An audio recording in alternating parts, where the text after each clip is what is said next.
तो फिर देख देख के खाएगा। और जो प्यानी धैर्य पूर्वक भोजन करता है उसकी सब्जी में अवश्य बाल मुंह में नहीं जाएगा, मक्खी मुंह में नहीं जाएगी, कंकड़ पत्थर मुंह में नहीं जाएंगे, है भाजी में पर नहीं जाएंगे। क्यों? धैर्य पूर्वक प्रसाद लेता है। सत्संग धैर्य पूर्वक, भजन धैर्य पूर्वक, खेती कमाना धैर्य पूर्वक, नौकरी धैर्य पूर्वक। जहां भी जल्दी चंचलता का कर्म हुआ वहीं हानि हो जाती है।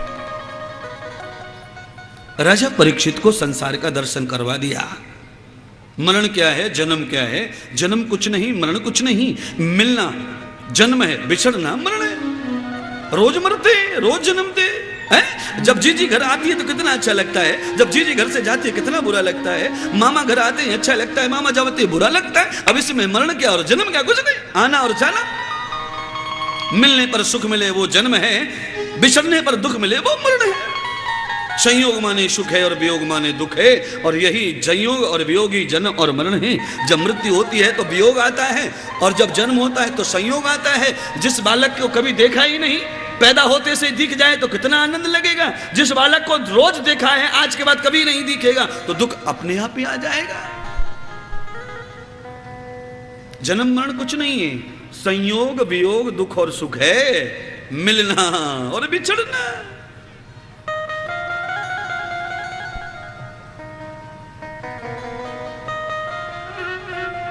हे राजा परीक्षित, निश्चिंत पूर्वक बैठकर सत्संग का आनंद उठाओ। तुम्हारा जीवन निर्द्वंद हो जाएगा, तुम्हारा जीवन निष्पक्ष हो जाएगा, तुम्हारा जीवन निर्लेप हो जाएगा, और तुम्हारा जीवन निराकार हो जाएगा।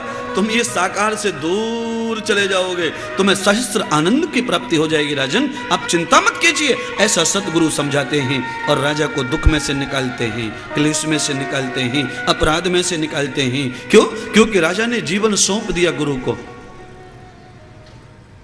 जीवन जब सौंप दोगे तब ही गुरु इतना अधिकार करेगा, याद रखो। सारे अपने मन के करने का, खाली माला गुरु से पहनने का, तो गुरु तुम्हारे जीवन में हाथ नहीं डालेगा। फिर गुरु भी दूर दूर से आशीर्वाद, खुश रहना, आशीर्वाद, खुश रहना, आशीर्वाद। याद रखिए, गर्भवती महिला के पेट में हाथ कब डालती है नर्स? जब महिला पूरी नर्स की हो जाती है, लो लिख देती है कागज पे, जो भी होगा तुम्हारा टेंशन नहीं, ये सब हमारा रिस्क है। तब वो पूरी घुस जाती है नर्स और निकाल लेती है लल्ला को बाहर। जब तक समर्पण नहीं लिखोगे तब तक तुम्हारे जीवन में पूरा कोई गुरु घुसने वाला नहीं है। राजा ने तो कल ही कह दिया था, त्वमेव माता च पिता त्वमेव बंधु च सखा। कल ही कह दिया था ना। अब तो दुनिया में सारे रिश्ते गुरुदेव आपसे हैं, इसलिए गुरु राजा के कलेश में घुस गए, दुख में घुस गए, पाप में घुस गए, माया में घुस गए। अब सारी बीमारियां दूर कर देंगे। क्यों? समर्पण में ये गुण होता है। समर्पण नहीं तो कुछ नहीं। माला डाल के क्या होने वाला है? गुरु से डलवा लो या खुद डाल लो माला, तो उतना ही फायदा करेगी। मेरे हाथ से शक्कर खा ले या अपने आप शक्कर खा ले, वो तो मीठी लगने वाली है। मेरे हाथ में थोड़ी कोई जादू हो जाएगा। ये तुम्हारा खाली भाव है, बाबा के हाथ से मिल गया तो प्रसाद बन गया, बस। बाकी स्वाद में कुछ अंतर नहीं आता है उसके में। इसलिए बाबा के हाथ से माला पहन लो या अपने आप पहन लो, वो बराबर ही ऐसी एक जैसी ही लगेगी, फर्क नहीं है। पर बाबा के द्वारा पहनने का मतलब है आचरण बदलना, चरित्र बदलना, व्यवहार बदलना, गुण बदलना, परिप्रेक्ष्य बदलना, ईमान बदलना, स्वभाव बदलना, सत्य बदलना। अपना सारे जीवन को चेंज कर लेंगे, उसके बाद में गुरु के हाथ से माला पहनने का अर्थ सिद्ध होगा।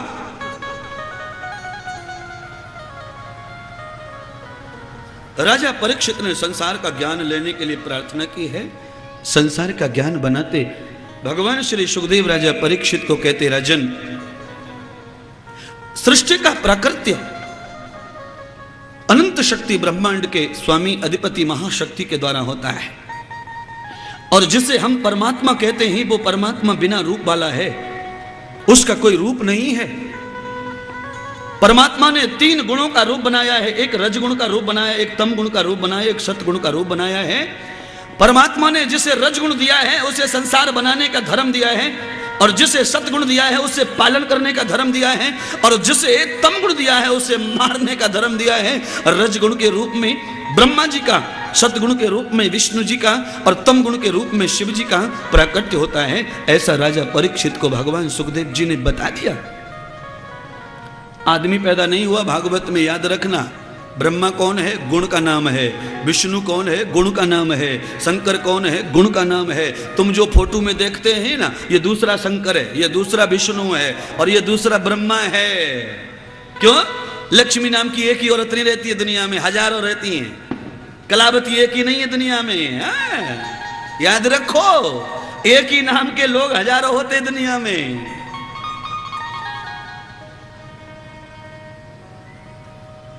चलिए, गुण ही रूप धारण करता है। रूप किसका आता है? गुण का है? किसी में अगर शराब का गुण हो तो अपने आप रूप बन जाएगा। देखो शराबी जा रहा, शराबी जा रहा, शराबी जा रहा है।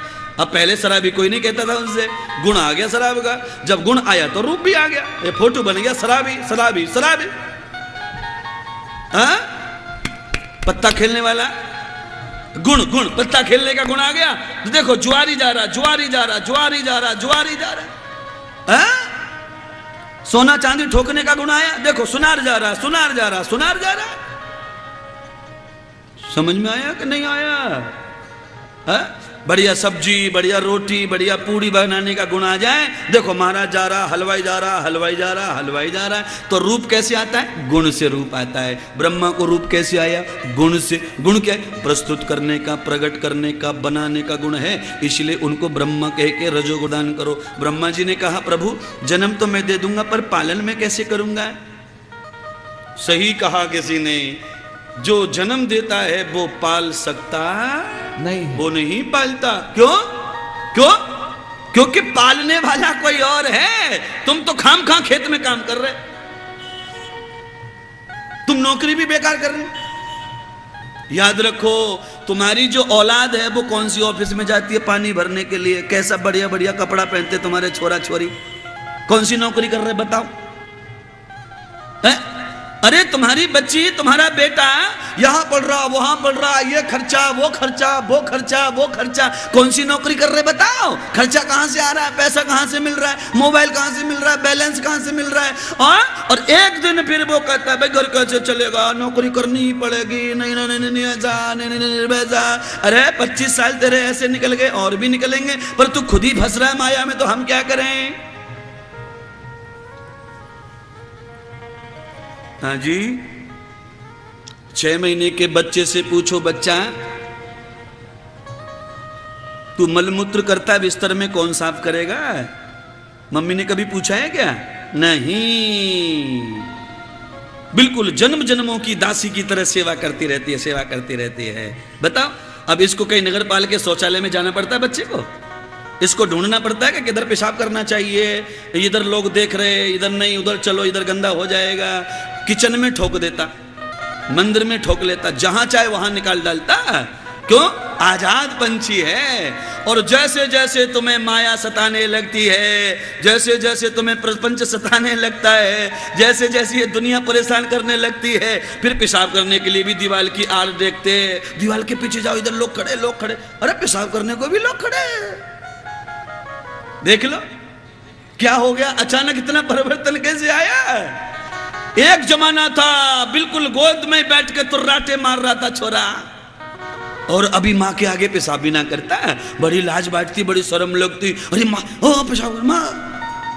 और एक दिन माँ की गोद में बुर्र बुर्र कर रहा था।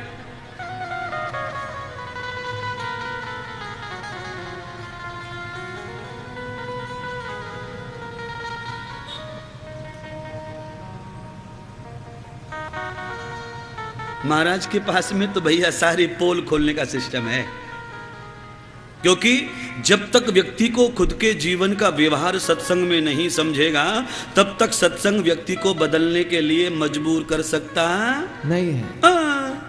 मुझे तो बदलने के लिए कथा सुनाना है ना, क्योंकि मेरे नाम के साथ में जुड़ाई हुआ है युग प्रवर्तक। मैं अगर बदलने की कथा नहीं सुनाऊंगा तो ये लीलावती, कलावती, कृष्ण जी, राधा जी, गोपी जी, ये तो सारा ब्रह्मांड सुनाता है, उससे कोई भी फर्क पड़ता नहीं है। उससे कोई फर्क नहीं पड़ता है। आज जो चाहिए बदलाव, उसकी जरूरत है। 5000 वर्ष पहले जो बदल गया उसकी कोई जरूरत नहीं है। आज जो बदल जाएगा तो सत्संग है, आज के लिए सत्संग सुनाया जा रहा है। इसीलिए याद करो, ये प्रपंच, ये माया जितना आदमी के ऊपर आरूढ़ हो जाता है, आदमी जितना सम्माननीय, जितना इज्जतदार हो जाता है, उतना ही सारे काम छुप छुप के करना पसंद करता है।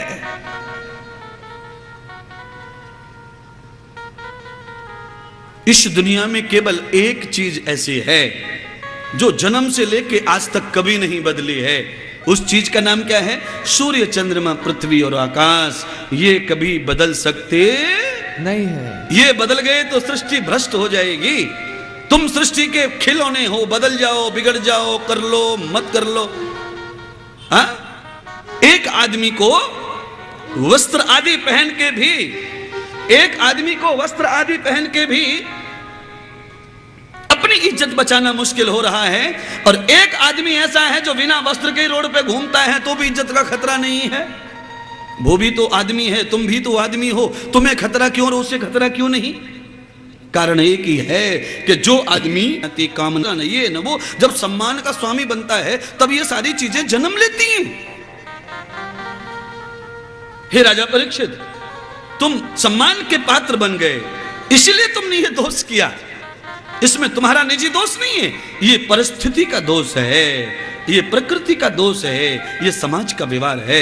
तुम्हें प्यास लगी, नहीं पानी पिलाया, तुम गुस्से में आ गए क्योंकि तुम सम्मान वाले राजा थे, और राजा को कोई मांगने से भी पानी ना दे तो राजा फिर चुपचाप कैसे बैठ सकता है? सम्मान की खातिर तुमको बुरा लग गया, इसलिए तुमने साधु का अपमान कर दिया, इसलिए तुम्हें अपराध लग गया। अगर तुम गरीबी में होते, अगर तुम अपमान सम्मान का कुछ भेद नहीं रखते तो अवश्य में राजा तुम्हें पानी मिलता न मिलता, साधु पानी पिलाता न पिलाता तो भी तुम्हें कुछ गम नहीं होता, और तुम दूसरे घर पे जाके पानी मांग लेते। पर सम्मान की भूख में तुमने दूसरे घर पे जाना गवारा नहीं समझा, और जिसने तुम्हें पानी नहीं पिलाया उसका ही तुमने उल्टा चिट्ठा कर दिया। सम्मान में ही सब गड़बड़ियां हो जाती है महाराज। इसलिए शास्त्र में कहा, हानि लाभ जीवन मरण यश अपयश विधि हाथ। जो प्राणी सम्मान, अपमान, हानि और लाभ ये सब प्रभु के हाथ में छोड़ देता है, वो हर जगह सत्य और सफल रहता है। उसे कहीं तकलीफ नहीं आती, कहीं पर भी दुख नहीं आता, कहीं क्लेश नहीं आता।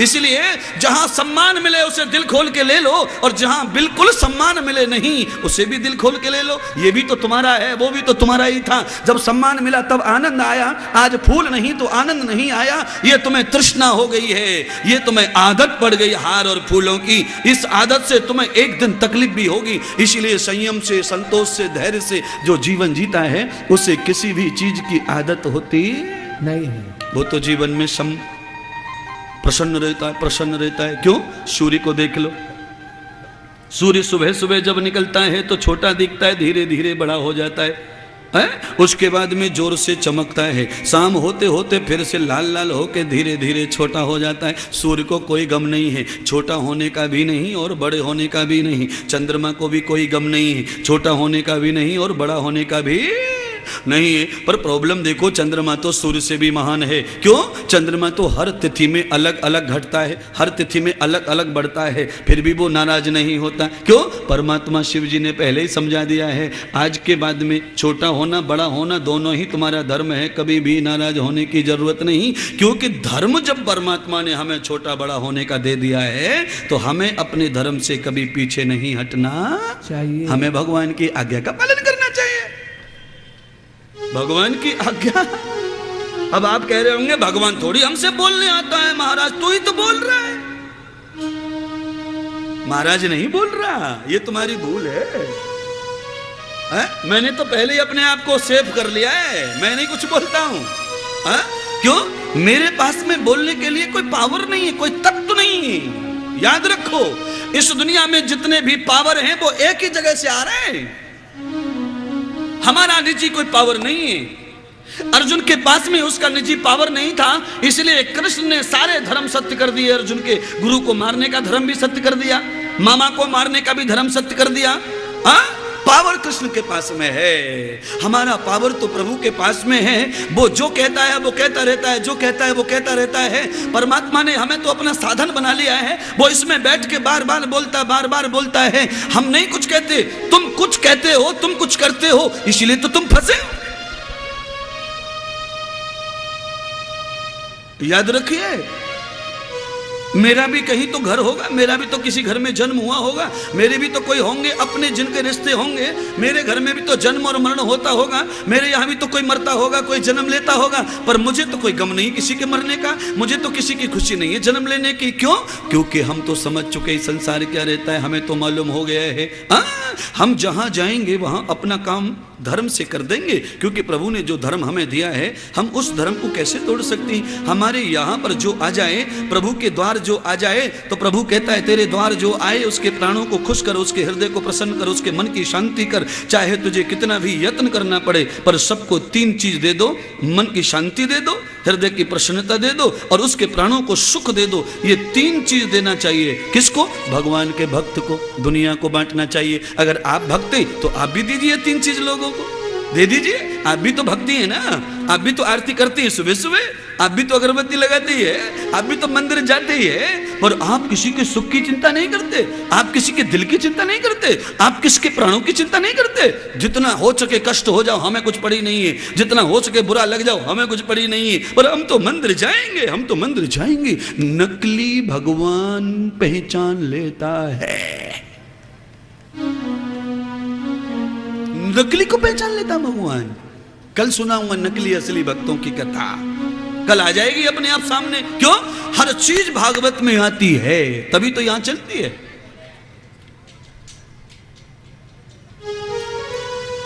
याद रखिएगा, सद्गुरु भगवान श्री सुखदेव ने राजा परीक्षित को दर्शन कराया।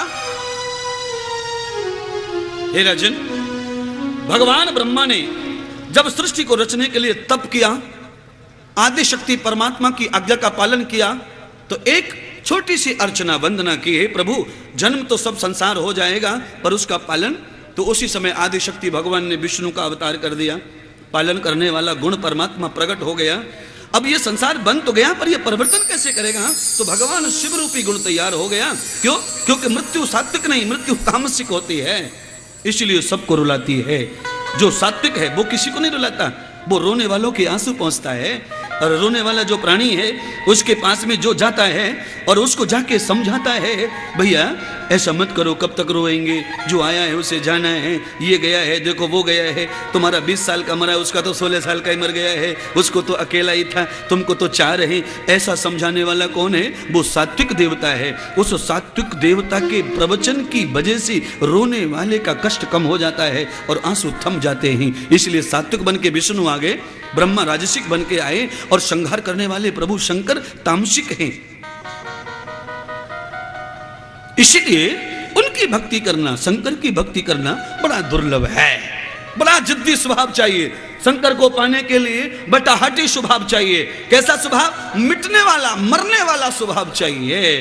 वैराग्य, किसी का भी हमें कोई फर्क नहीं पड़ता, ऐसे लोग शंकर की भक्ति कर सकते हैं। जिनको फर्क पड़ता है बीबी का, जीजी का, जीजा का, वो शंकर की भक्ति नहीं कर सकते। वो किसकी कर सकते? पालनहारे की भक्ति कर सकते, लक्ष्मी के पति की भक्ति कर सकते, कृष्ण गोविंद की भक्ति कर सकते, राम सीता की भक्ति कर सकते, क्योंकि राम को भाई था, राम को पत्नी, राम को मम्मी, शंकर को भाई था नहीं, मम्मी। और जिस भगवान को कोई परिवार नहीं है उसको किसी के परिवार वाले भगत नहीं चलते, उसको एकल्ला चलता। आजा सब छोड़ छाड़ के, तब तो मैं ले लूंगा, और बीबी मम्मी पप्पी करेगा तो तू चल। शंकर भगवान का जरा अलग है। चलिए एक दिन आ जाएगा, एक दिन आ जाएगा। कल मैंने कहा था कि नहीं, शंकर की भक्ति कब करनी चाहिए? शाम को सोते समय, जब कोई नहीं रहता, सब अपने अपने बिस्तर पे जाके खर्राटे मारते, तब शंकर से जुड़ जा। पर प्रॉब्लम बड़ी है, शंकर सोच रहा है कि मैंने रात बनाई है सोने के लिए, पर रात में भी सोते नहीं लोग, बड़ी प्रॉब्लम है। इसलिए चलो उसको भी जाने दीजिए। जब तुम्हारे साथ में बैठने सोने वाले लोग कमजोर पड़ जाएं, दोनों मियाँ बीबी बूढ़े हो जाएं, जब कोई किसी के पास सोने की भावना ही न रहे, तब शंकर की भक्ति कर लो। वो कौन सी है? बुढ़ापे में, मृत्यु के समय, क्योंकि मृत्यु का स्वामी है वो। जब कोई सोने वाला है ही नहीं, इच्छा ही नहीं रही है, तो शंकर से जुड़ जाओ। रात को नहीं जुड़ते तो बुढ़ापे में जुड़ जाना। जब तक सोते खाते पीते बैठते हो तब तक राम की चलने दो, शंकर की जगह कृष्ण की चलने दो, राधा की चलने दो, अधिशक्ति की चलने दो, परब्रह्म की चलने दो, संसार को बनाने वाले की चलने दो। पर क्या करेंगे भैया, संसार को बिगाड़ने वाला है, संसार को छुड़ाने वाला है, वैराग्य देने वाला है, विवेक देने वाला है, ज्ञान देने वाला है, मुक्ति देने वाला है शंकर। इसीलिए भाई कुछ छोड़ के शंकर को पाना पड़ता है। तो तीनों गुण हैं भाई, तीनों गुणों में से रजगुण जल्दी आ जाता है, सतगुण भी आ जाता है, तमगुण जल्दी नहीं आता है।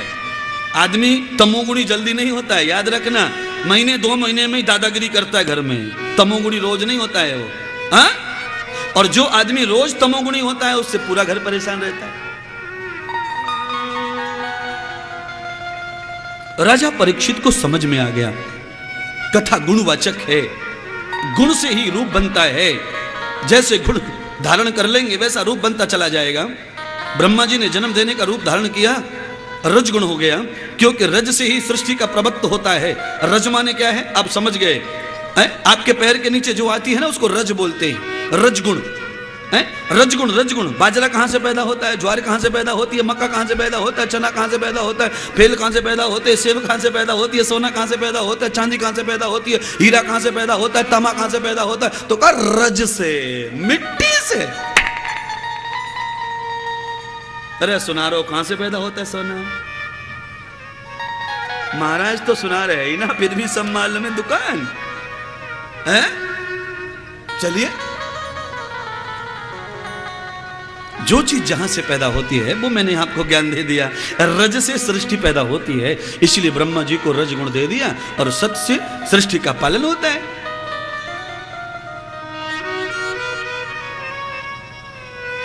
बाजरे को काटने के लिए तलवार, चाकू, छुरी लगती है, उस समय तम लगता है, तमोगुण।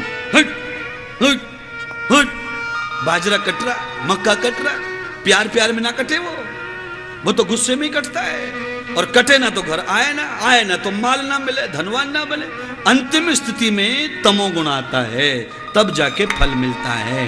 कुल मिलाकर तीनों गुणों की आवश्यकता है, रजगुण की भी, सतगुण की भी और तम गुण की भी। हाँ, बुढ़ापे में क्या चाहिए? बुढ़ापे में तम गुण चाहिए। तम गुण से क्या होता है? तम गुण से ये होता है, घर वाले बोलेंगे जरूर, बैठे बैठे बूढ़े बड़बड़ करते रहते हैं, पर वो बड़बड़ जो है वो वैराग्य दिलाती है, मोह कम करती है, बच्चों से, नाती से, पोते से, बहू से। हाँ, इसीलिए बुढ़ापे में तम गुण के लिए कहा, शंकर को अपनाओ, शंकर को अपनाओ, भोले बाबा को अपनाओ, शिव जी को अपनाओ, कल्याण वाले को अपनाओ, मृत्यु के बाबा को अपनाओ, मारने वाले को अपनाओ।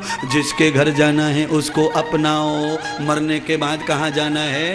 शमशान। शमशान म्हणजे नंद बाबा के यहाँ नहीं जाना है, नंदी बाबा के यहाँ जाना है, नंदी वाले बाबा के यहाँ जाना है। तो उसके टेलीफोन लगाओ, कहाँ खड़े हो तुम, किधर हो तुम? जिसके घर जाना है उसको ही फोन लगाना चाहिए ना, उसको याद करो। और जब तक जाना नहीं है तब तक उसको याद करो जो खिला रहा, पिला रहा, दान दक्षिणा दे रहा। हाँ, जो खिलाए पिलाए मोकला हो, अब चलो आगे गाड़ी बढ़ाओ, उसको।